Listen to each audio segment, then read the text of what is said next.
지난 시간에는 우리가 하나님 나라를 사라는 제목으로 함께 말씀을 나눴습니다.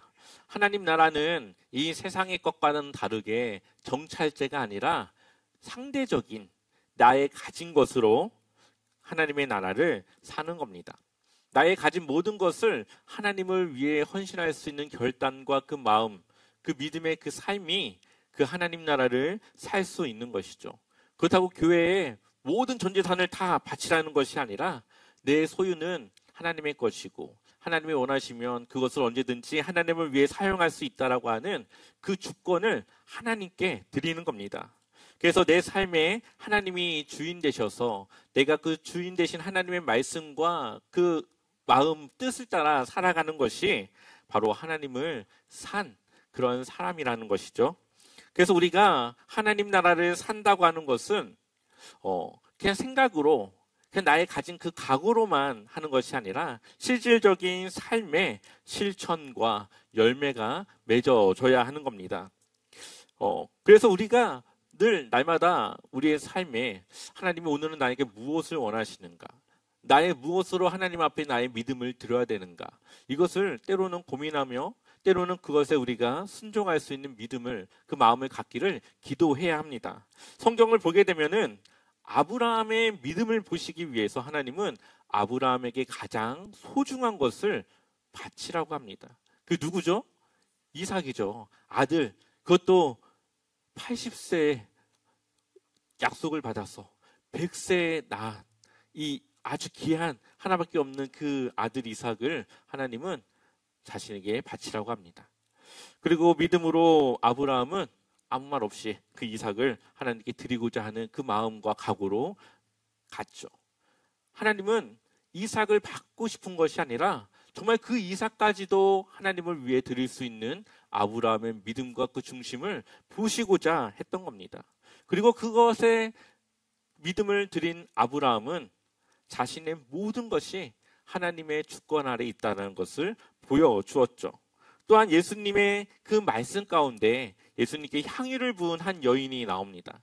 그리고 그 여인의 그 행동이 많은 사람들에게 칭찬을 듣고 알려질 것이라고 그 여인을 칭찬하시는 예수님의 모습을 우리가 볼 수가 있습니다. 그 여인이 왜 칭찬을 받았을까요? 당시 향유라고 하는 것은 엄청난 가치를 가진 아주 비싼 그런 향수와 같은 것이었습니다. 아마 지금으로 치자면 아마 몇 천만 원 정도 되는 아주 귀한, 정말로 아무나 가질 수 없는 그러한 것이었을 겁니다. 그런데 그것을 예수님을 위해 예수님께 깨트려 붓습니다. 다른 사람들은 그것을 팔아 가난한 자들을 나눠주라고 하지만 이 여인은 이것조차도 예수님께 드리기조차 아무것도 아닌, 아무 가치가 아닌 그것을 고백하며 예수님께 그 향유를 붓습니다. 아마 그것을 사기 위해서 그녀는 자신의 전 재산을 팔았을 수도 있고 빚을 졌을 수도 있을 겁니다. 그러나 그것을 주님께 드리는 것에 대해 아낌없이 사용하는 그러한 헌신을 예수님이 칭찬하시는 거죠. 또한 제자들을 보게 되면은 제자들은 그 직업을 뒤로 하고 예수님을 따르는 것을 먼저 선택하는 것을 보게 됩니다. 자영업자였던 베드로와 같은 어부들도 있었고요. 또한 그때 당시 공무원으로 또 관리를 일했던 마태와 같은 그러한 세리도 있었습니다. 그래서 마태복음 9장 9절을 보면은 예수께서 그것을 떠나 지나가시다가 마태라 하는 사람이 세관에 앉아 있는 것을 보시고 이르시되 나를 따르라 하시니 일어나 따르니라. 아멘. 얼마나 안정적인 직장입니까? 또한 이때 당시 세리는 얼마나 많은 그 부의 그러한 상징적인 직업이었습니까? 그러나 예수님의 그 부르심에 이 마태는 자신의 그것을 뒤로 하고 예수님을 먼저 따르는 것을 선택합니다. 때로는 하나님께서 우리에게 헌신을 요구할 때가 있죠. 그때 우리의 헌신이 우리의 것보다 하나님의 것을 먼저 해야 된다는 겁니다. 근데 이 12제자의 경우는 좀 특별한 경우라고 우리가 볼 수가 있습니다. 우리에게 특별한 사명을 주시기도 하지만 우리가 일반적으로 해야 될 것은 우리의 각자의 직장과 위치에서 최선을 다해서 우리의 일을 하는 겁니다. 하지만 때로는 특별한 부르심을 받기도 하죠. 어떤 사람은 선교사로, 어떤 사람은 목회자로, 일반적인 직장을 다니다가 그런 부르심 가운데 순종하여서 그렇게 헌신하는 사람들도 있습니다.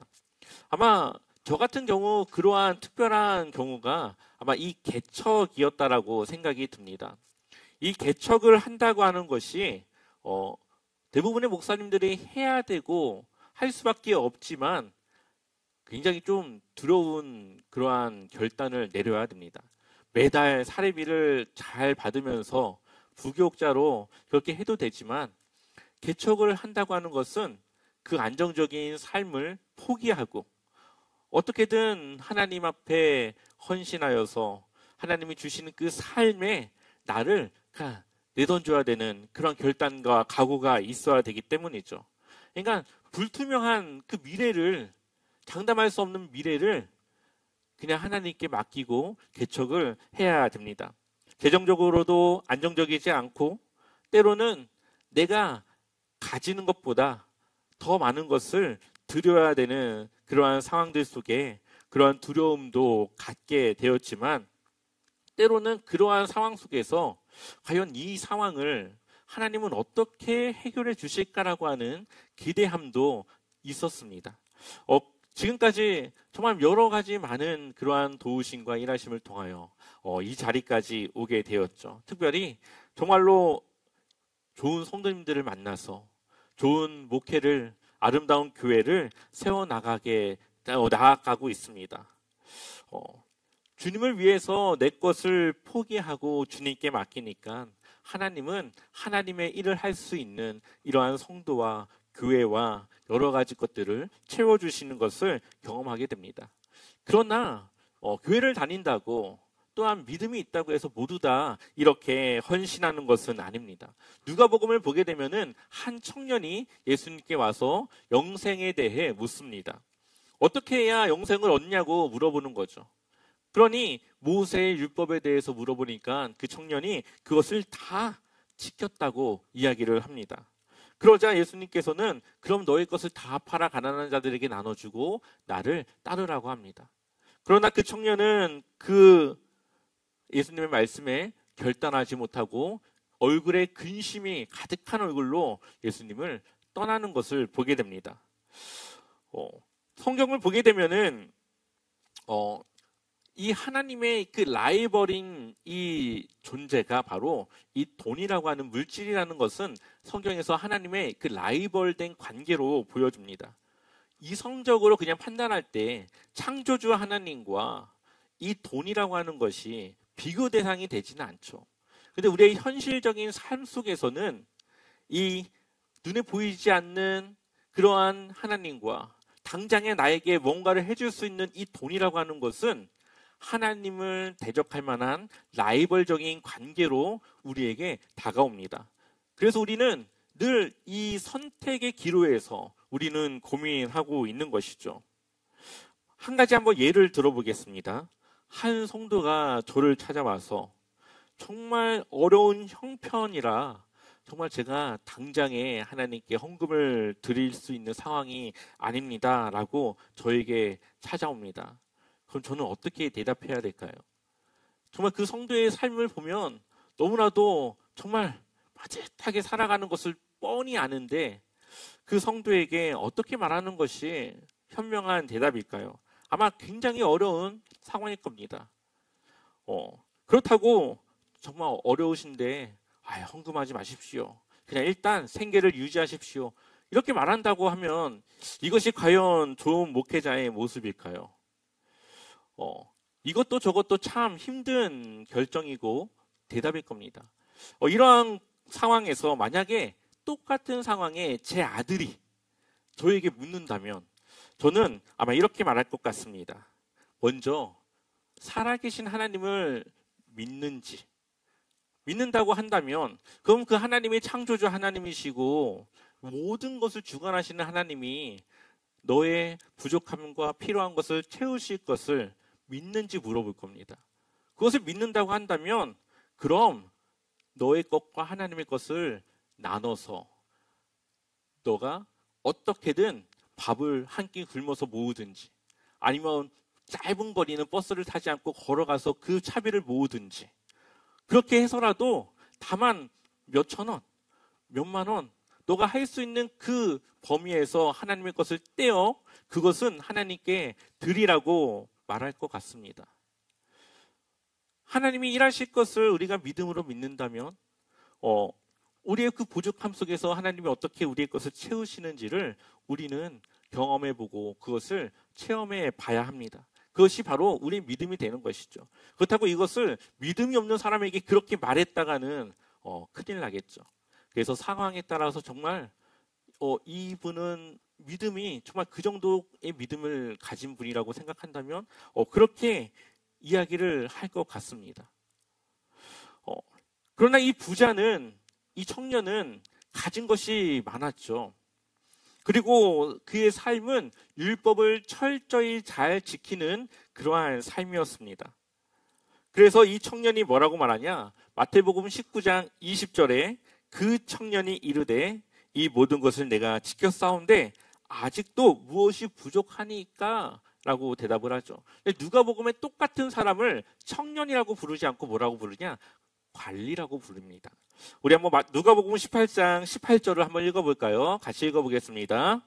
어떤 관리가 물어 이르되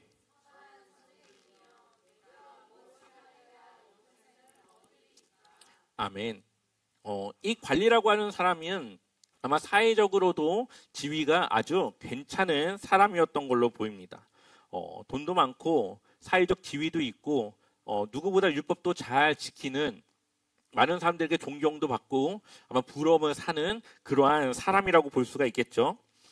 그가 또 대답하기를 21절에 여짜오되 이것은 내가 어려서부터 다 지켰나이다. 22절에 예수께서 이 말을 들으시고 이르시되 내게 아직도 한 가지 부족한 것이 있으니 내게 있는 것을 다 팔아 가난한 자들에게 나눠주라. 그리하면 하늘에서 내게 보화가 있으리라.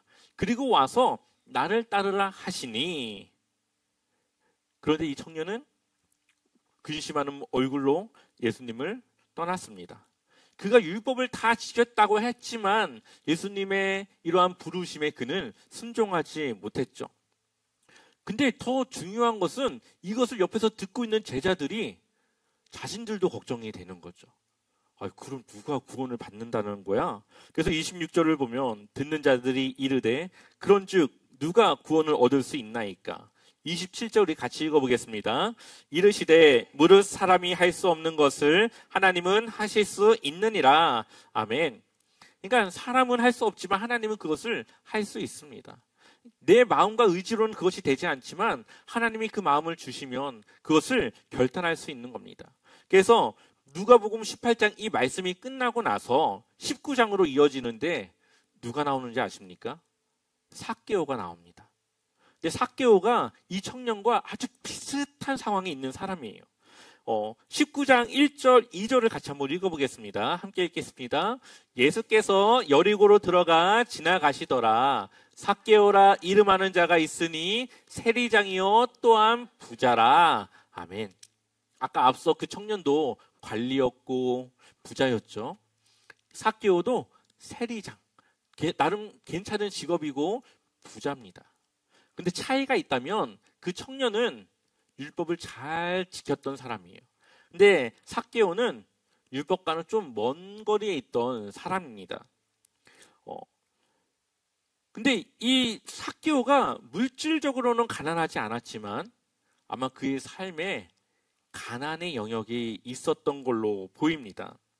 아마도 자신의 무언가 상처라던가 결핍이라던가 공허함이라던가 이 채워지지 않는 무언가가 그에게 있었던 걸로 보입니다. 또한 그의 키가 작다라는 것으로 통해 보아서 그는 어려서부터 무언가 사람들에게 좋지 못한 대우를 받거나 그러한 취급을 받았고 그것을 어떻게든 메꿔보려고 세리장이 되어 그 돈을 소유하는 것으로 자신의 그 약함을 좀 보호하고 그것을 좀 채우려고 하는 그러한 마음으로 그가 그 세리장이 되었던 걸로 볼 수도 있습니다. 그러나 그의 돈이 자신의 부족함을 채울 것이라고 생각했지만 여전히 이 삭개오는 결핍이 있었습니다. 특히나 이때 당시 세리는 죄인 중에 죄인으로 취급받았고 사람들로부터 왕따를 당했습니다. 그러니까 사람들과의 관계적인 부분에 결핍이 있었을 수도 있겠죠. 그런데 이 삭개오가 그러한 상황 속에서 예수님이 온다라는 이야기를 들었고 예수님을 보기 위해서 나름대로의 그 열심으로 그 위치를 딱 잡습니다. 그래서 나무 위에 올라가서 예수님을 보게 되죠. 그리고 예수님은 그 삭개오를 보시고 오늘 너희 집에 내가 유하여야겠다라고 말씀하십니다. 그리고 사람들은 저가 죄인의 집에 간다고 하면서 막 소곤소곤 되는 것을 보게 됩니다. 이런 것들을 보아서 아마 삭개오는 사람들과의 교류가 없었고 그의 집에는 누군가 찾아오지 않는 아주 외로움과 공허함에 그가 살아갔던 걸로 보입니다. 그의 생각으로는 돈이 있으면 뭐든 할 수 있을 것 같았지만 사람들의 마음을 사거나 사람들의 마음으로 움직이는 것은 그것으로 되지 않았습니다. 특히나 자신의 그 부족함을 채우는 것으로는 그걸로 되지 않았던 것을 보게 되죠. 그런데 우리가 여기서 보아야 될 포인트는 삭개오의 그러한 부족함, 가난의 그 결핍이 누구로 이끌었습니까? 누구에게로? 예수님께로 이끌었다는 겁니다. 삭개오의 그 채워지지 않는 공허함이 어떻게든 그것을 채우려고 하는 그러한 그 마음이 결국은 예수님을 찾게 되었고 예수님을 만나게 되었고 그것을 해결받는 그 결과를 보여줍니다. 우리에게 있어서 가난이라고 하는 것, 나에게 채워지지 않는 무언가, 나의 그 연약함과 약함이 되는 그것은 사회적으로 볼 때는 나의 아주 부끄러운 부분일 수도 있지만 그것을 내가 해결하고자 하나님을 의지하고 하나님께 기도하고 하나님께 내가 나아갈 수 있는 그러한 하나님과 나의 연결의 고리가 된다라는 겁니다. 그래서 우리는 우리의 삶은 가난의 그 삶으로 살아가야 돼요. 물론 경제적인 가난을 말하는 것이 아니라 내 삶에 하나님이 없이는 내가 살아갈 수 없음을 믿음으로 고백하고 하나님을 늘 의지하며 그렇게 주님의 그 뜻을 따라 우리가 살아가는 겁니다. 그래서 우리의 삶에 예수님이 함께하면 좋고 함께하지 않으면 어쩔 수 없고 그러니까 이러한 마음으로 살아가는 것이 아니라 늘 하나님의 그 도우심과 하나님의 나와 함께 동행하심을 우리는 구해야 된다는 거죠. 예수님께서 지금 여리고를 지나가시는데 여리고를 왜 지나가는지 아십니까? 십자가를 지기 위해 지금 예루살렘 성으로 들어가려고 하는 겁니다. 여리고와 예루살렘은 멀지 않은 곳에 있었고 예수님은 그 죽음을 위해 그 걸음을 가고 있었던 것이죠. 그런데 예수님이 그 아까운 시간에 그 하루의 시간을 삭개오라고 하는 사람에게 투자를 하는 겁니다. 왜 그렇습니까? 삭개오에게는 예수님이 필요로 하기 때문이죠. 아무리 바쁘고 힘든 그러한 상황이라도 잃어버린 자를 찾으러 오신 예수님은 그 잃어버린 한 사람을 위해서 자신의 시간과 자신의 그 일들을 그 한 사람을 위해서 주고 있는 겁니다. 그러자 삭개오가 변하게 되죠. 우리 한번 누가복음 19장 8절, 9절, 11절 같이 한번 읽어보겠습니다. 삭개오가 일어서서 주님께 말하였다. 주님 보십시오.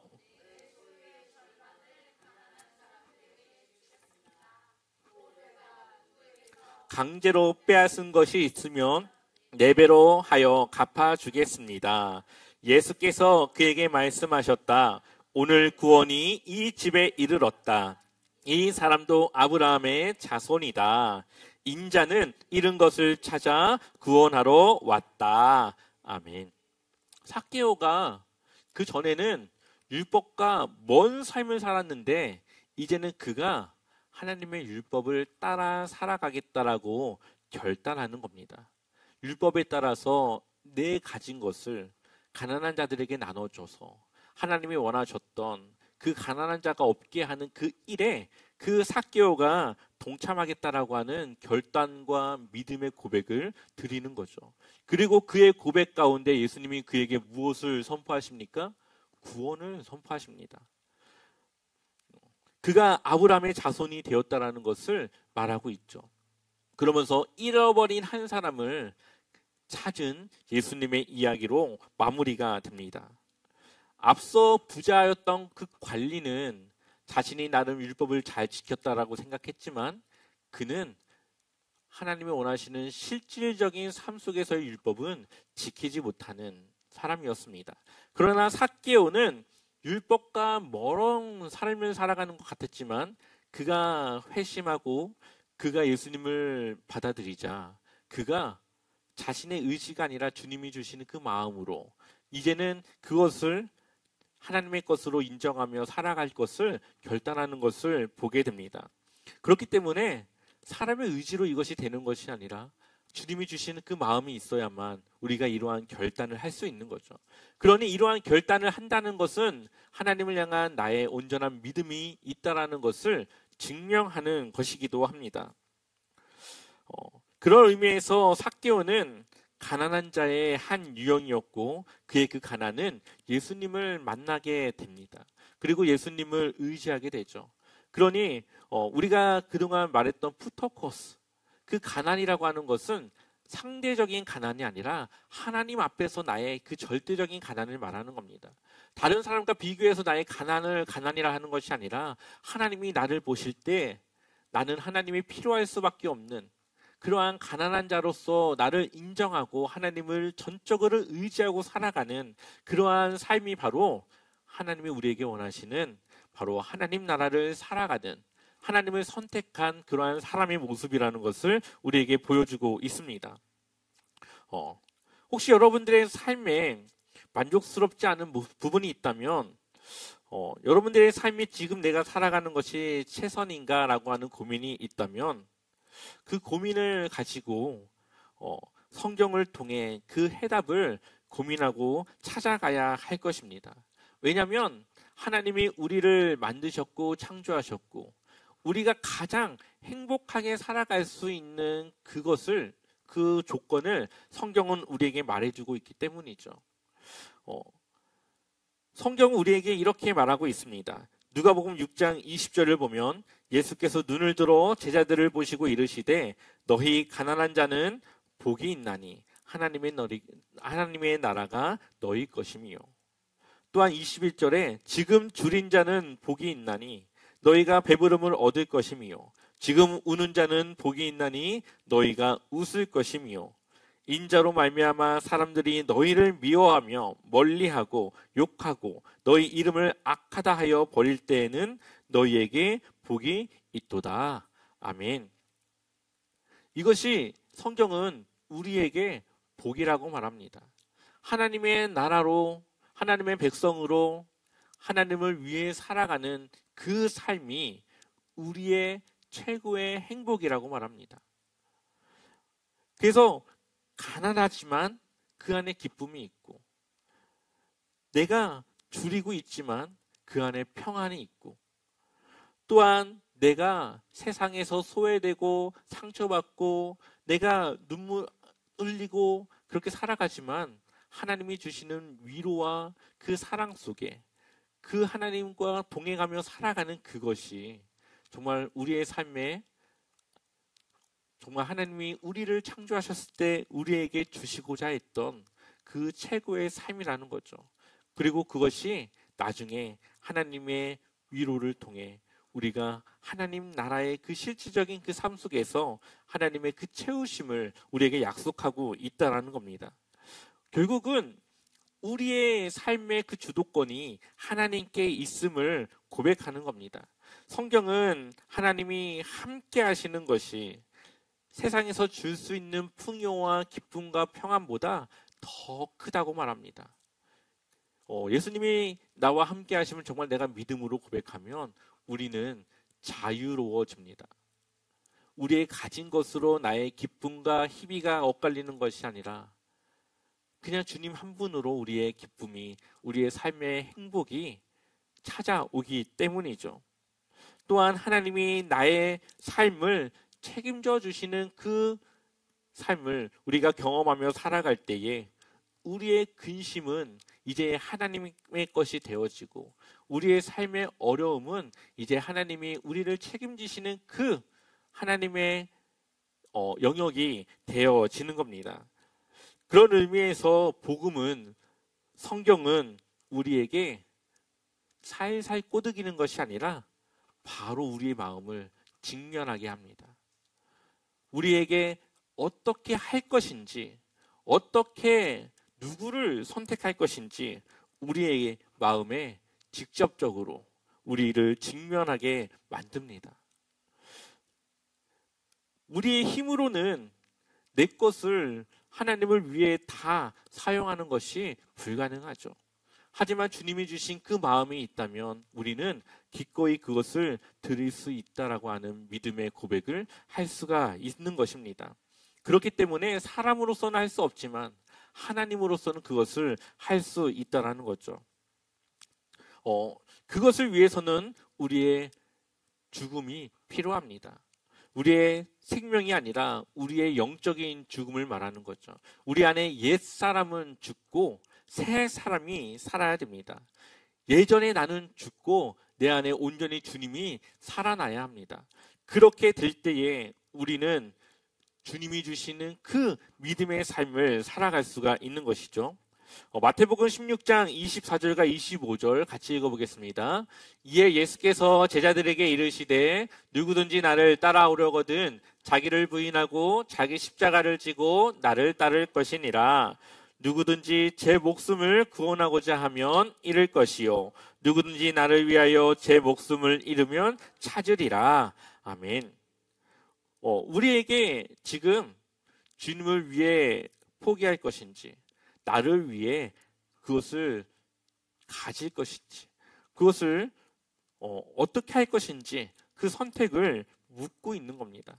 또한 갈라디아서 2장 20절 같이 읽어보겠습니다. 내가 그리스도와 함께 십자가에 못 박혔나니 그런즉 이제는 내가 사는 것이 아니요 오직 내 안에 그리스도께서 사시는 것이라. 이제 내가 육체 가운데 사는 것은 나를 사랑하사 나를 위하여 자기 자신을 버리신 하나님의 아들을 믿는 믿음 안에서 사는 것이라. 아멘. 우리가 내 안에 그리스도께서 온전히 살아가시면 우리는 그 하나님의 아들을 믿는 믿음 안에서 살아갈 수가 있습니다. 그래서 나의 옛 사람, 죄된 본성은 죽고 정말 주님의 그 뜻을 따라 살아가고자 하는 우리의 새 사람이, 속사람이 살아 하나님의 말씀에 순종할 수 있도록 우리를 인도하는 것이죠. 또한 누가복음 14장 26절과 27절을 보면 무릇 내게 오는 자가 자기 부모와 처자와 형제와 자매와 더욱이 자기 목숨까지 미워하지 아니하면 능히 내 제자가 되지 못하고 누구든지 자기 십자가를 지고 나를 따르지 않는 자도 능히 내 제자가 되지 못하리라. 아멘.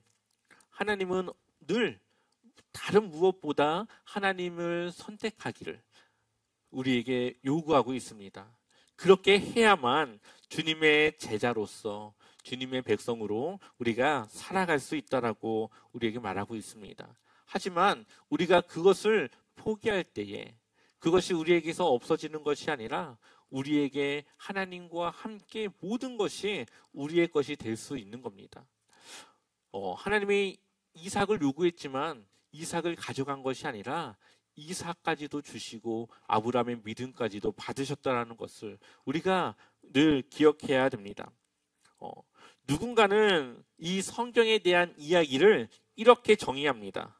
성경에 나타난 하나님의 사람들의 특징은 하나님을 선택한 사람들의 이야기다. 그러니까 성경은 하나님을 선택한 사람들이 어떻게 살아가는가 그것을 보여주는 이야기라는 거죠. 우리는 이 시간 신앙의 도전을 받습니다. 누군가는 하나님을 버리고 다른 것을 택하기도 하고, 누군가는 하나님을 선택하여 성경 이야기의 그 주인공과 같은 그러한 삶을 살아가기도 합니다. 우리가 성경을 읽으며 성경은 우리에게 어떻게 누구를 따라 누구를 위해 살아갈 것인가를 지속적으로 우리에게 물어보고 있는 것이죠.